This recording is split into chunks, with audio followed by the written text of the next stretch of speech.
कभी कभी शक्ति का घमंड ही व्यक्ति के विनाश का कारण बन जाता है।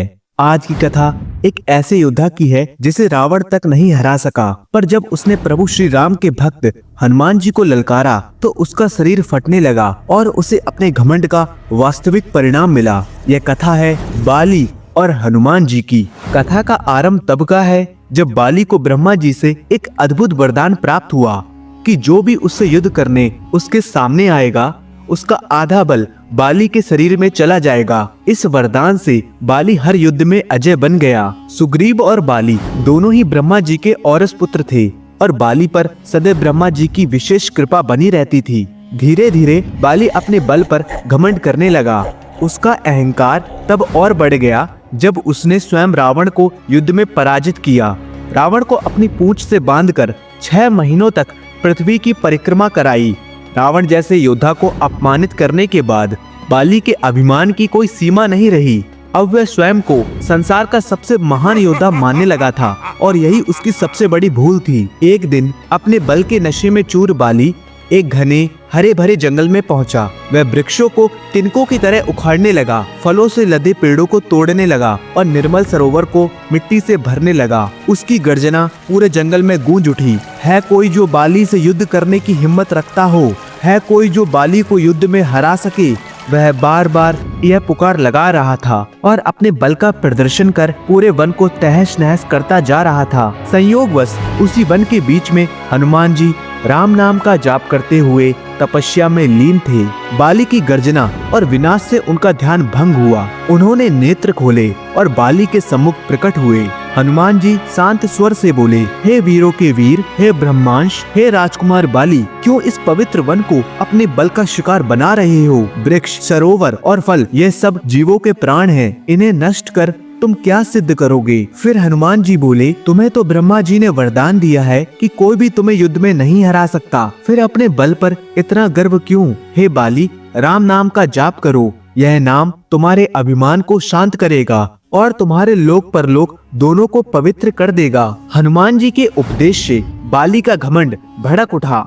उसने क्रोध से कहा, हे तुच्छ बानर, तू मुझे शिक्षा देगा? मैं वह बाली हूँ जिसने रावण जैसे योद्धा को पराजित किया है। मेरी एक गर्जना से पर्वत तक हिल जाते हैं और तू मुझे राम नाम जपने की बात कर रहा है। यह राम कौन है? हनुमान जी शांत स्वर में बोले, प्रभु श्री राम तीनों लोकों के स्वामी हैं। उनकी महिमा अपरंपार है। उनका नाम वह सागर है जिसकी एक बूंद से भी जीव भव सागर पार कर जाता है। बाली हंसते हुए बोला, अच्छा इतना महान है तुम्हारा राम, तो बुलाओ उसे, मैं देखता हूँ कितना बल है उस राम की भुजाओं में। बाली की ये कटु वचन सुनकर हनुमान जी के नेत्रों में तेज चमक उठा। उन्होंने गंभीर स्वर में कहा, हे बल के मद में चूर बाली, तू क्या प्रभु राम को युद्ध में हराएगा? पहले उनके इस तुच्छ सेवक को हरा कर दिखा। बाली ने गर्व से कहा, तो ठीक है, कल नगर के मध्य युद्ध होगा। हनुमान जी ने उसकी चुनौती स्वीकार की। बाली ने पूरे नगर में घोषणा करवा दी कि अगले दिन 2 महान योद्धाओं का भयंकर युद्ध होगा।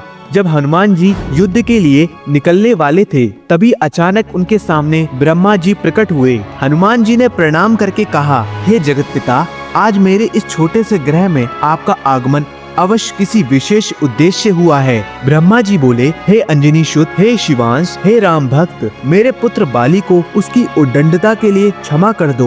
युद्ध के लिए आप मत जाइए। हनुमान जी ने विनम्रता से उत्तर दिया, हे प्रभु, यदि उसने केवल मेरे विषय में कहा होता तो मैं उसे अवश्य क्षमा कर देता, पर उसने मेरे आराध्य श्री राम के बारे में अपमानजनक शब्द कहे हैं। मैं उस अपमान को सहन नहीं कर सकता। ब्रह्मा जी ने कुछ सोचकर कहा, ठीक है हनुमान, पर आप अपने संपूर्ण बल के साथ मत जाओ। केवल अपने बल का 10वां भाग लेकर युद्ध करो और शेष शक्ति योग द्वारा अपने आराध्य के चरणों में अर्पित कर दो। हनुमान जी ने ब्रह्मा जी के आदेश का पालन किया और युद्ध के लिए प्रस्थान किया। उधर बाली ने नगर के मध्य एक विशाल अखाड़ा बनवाया था। और पूरा नगर उस अद्भुत दृश्य को देखने के लिए एकत्र था। बाली बार बार गर्जना कर रहा था, हनुमान कहाँ है? क्या भयभीत हो गया मेरे बल से? तभी हनुमान जी वहाँ पहुँचे। बाली ने ललकारा, आओ हनुमान, अखाड़े में प्रवेश करो। जैसे ही हनुमान जी ने एक पैर अखाड़े में रखा, उनकी आदि शक्ति बाली में समा गई। अचानक बाली का शरीर शक्ति से भरने लगा, उसकी मांसपेशियां फटने लगी, रगों में ऊर्जा का सैलाब उमड़ पड़ा और कुछ ही क्षणों में उसका शरीर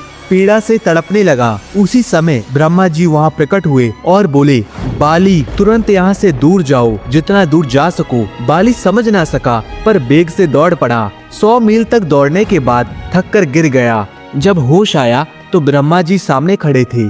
बाली ने पूछा, हे प्रभु, ये सब क्या हुआ? हनुमान से युद्ध किए बिना मेरा शरीर फटने क्यों लगा था? ब्रह्मा जी बोले, हे बाली, जब हनुमान तुम्हारे सामने आए थे तो उनका आधा बल तुम में समा गया था। तब तुम्हें कैसा लग रहा था? प्रभु, ऐसा लग रहा था जैसे मेरे शरीर में शक्ति का सागर उमड़ रहा है, परंतु उसकी शक्ति से मेरा शरीर फट रहा था। ब्रह्मा जी ने कहा, हे बाली, मैंने हनुमान जी को केवल उनके बल का 10वां भाग लेकर युद्ध करने को कहा था, पर तुम तो उनके 10वें भाग के आधे बल को भी नहीं संभाल सके। सोचो, यदि हनुमान जी अपने समस्त बल के साथ आते तो तुम उसी क्षण नष्ट हो जाते। बाली पसीने से तरबतर हो गया। वह भय और पश्चाताप से कांप उठा। फिर विनम्र होकर बोला, प्रभु, यदि हनुमान जी के पास इतनी अद्भुत शक्ति है तो वे इसका उपयोग कहाँ करते हैं?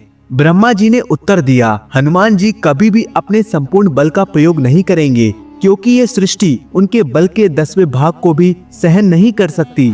यह सुनकर बाली ने वहीं भूमि पर दंडवत प्रणाम किया और कहा, हनुमान जी जैसे महापुरुष जिनके पास अनंत बल होते हुए भी वे विनम्रता से राम नाम का जाप करते हैं, और मैं जो उनके एक बाल के समान भी नहीं, उन्हें ललकार रहा था। बाली को गहरा पश्चाताप हुआ। उसने भगवान श्री राम का तप किया और आगे चलकर उन्हीं के चरणों में मोक्ष प्राप्त किया। आज की वीडियो में बस इतना ही। जाने से पहले लाइक बटन जरूर दबा दीजिए और यदि वीडियो अच्छा लगा हो तो शेयर कीजिए।